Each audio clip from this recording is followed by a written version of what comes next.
Time check muna tayo. Ang Philippine Standard Time po natin ngayon ay 5:16 ng umaga.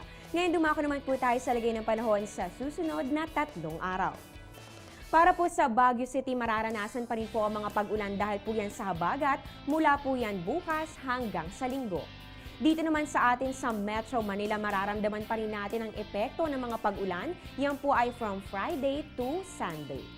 At maging sa Metro Cebu naman po, rainy weather po bukas. Pero pagsapit naman po ng Sabado at ng Linggo, kung makikita po natin, meron na pong improvement sa inyong panahon.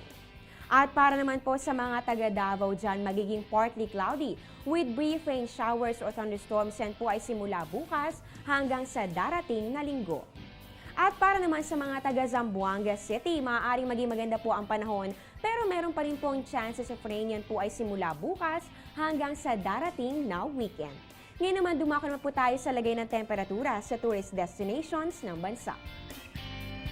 Mataas na po dito sa may Anilao, Batangas. Yan po ay 25 to 31 degrees Celsius.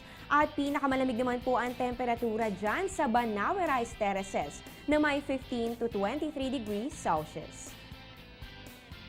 Dito naman po sa may Naga City, meron pong 24 to 33 degrees Celsius. At dito po sa may El Nido, Boracay at Camiguin, magkakapareho ang temperatura na meron pong 24 to 31 degrees Celsius. Ngayon alamin naman po natin ang ibig sabihin ng mga kulay sa rainfall warning system ng Pag-asa. Ito po ang napapanahong kaalaman.